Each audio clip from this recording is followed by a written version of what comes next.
practically could say I spent most of my life doing. And here in Hawaii, I found that my wife had a lot of family here, and family is so important. And I think getting on in age, recently having a birthday, I'm learning to appreciate family more, having more of an awareness for family. I would say sparked my interest and desire to go out and reconnect with family.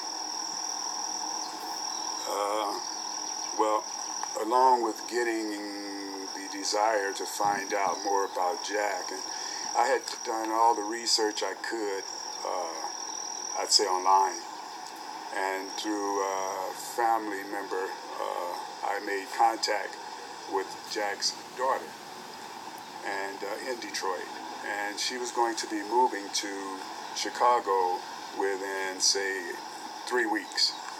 So I immediately booked a flight to Detroit to meet her so I could talk with her personally before she packed up and moved to Chicago. And I was able to do that. So I got to visit with her in Detroit for about 4 days.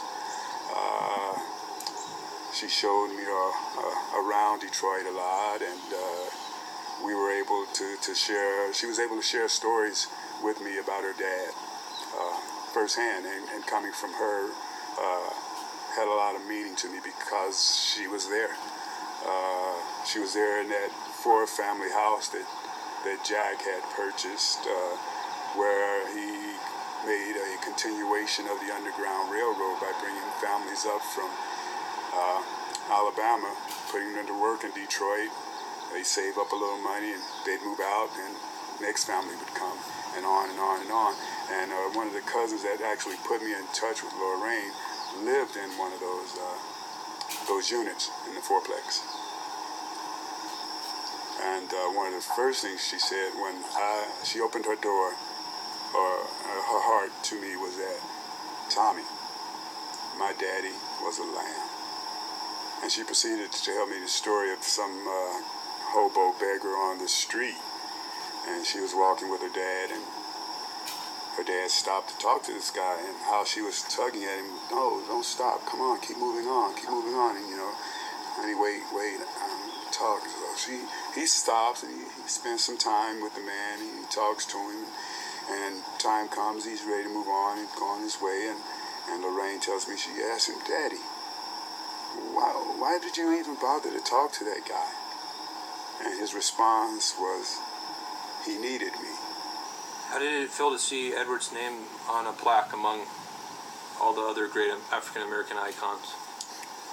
Wow. It was a very, very touching moment. Made me very proud. I would say it has given me the inspiration to carry me from this day forward to the day I die. He was in position to be, quote unquote, the next top Negro leader at the time of his assassination. I would say that I conducted an investigation on my own, and from my research and from my readings, things didn't sit right. I mean, it was a private party. The bar was owned by Jack and his wife.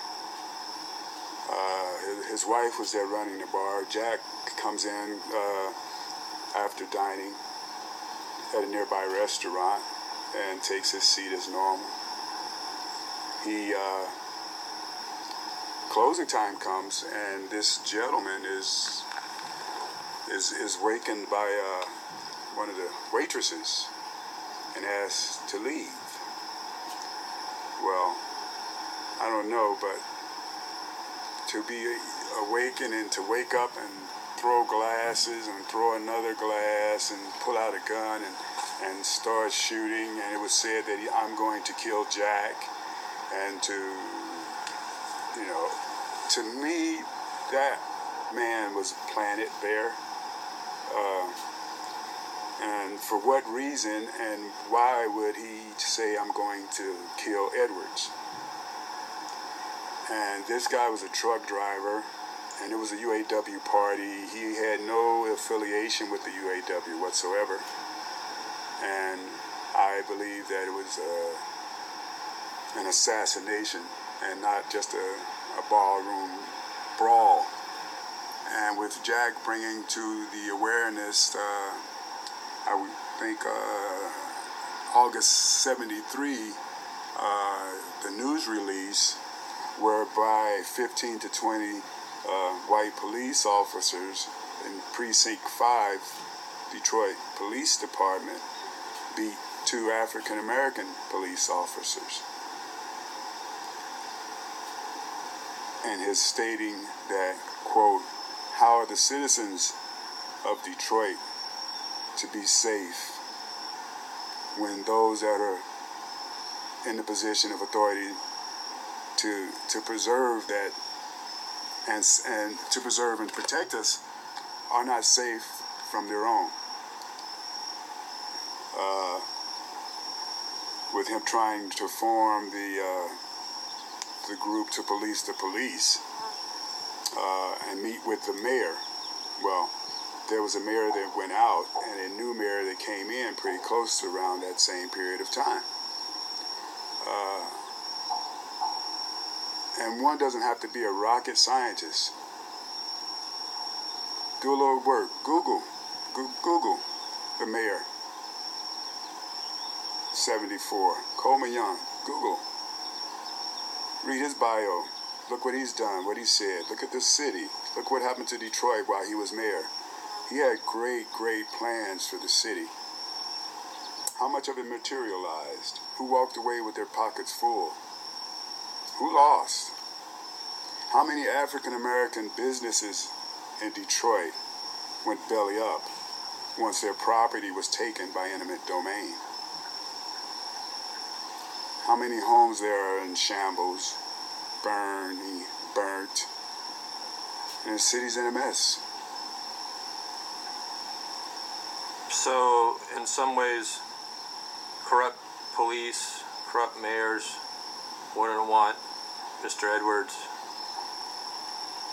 around because he was there for the people and he was a powerful figure and he could have stopped a lot of their corruption. Definitely, I would say so. I saw a movie recently, just the other day.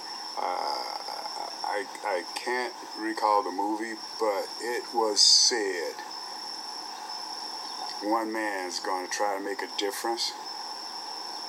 We're going to have to kill him.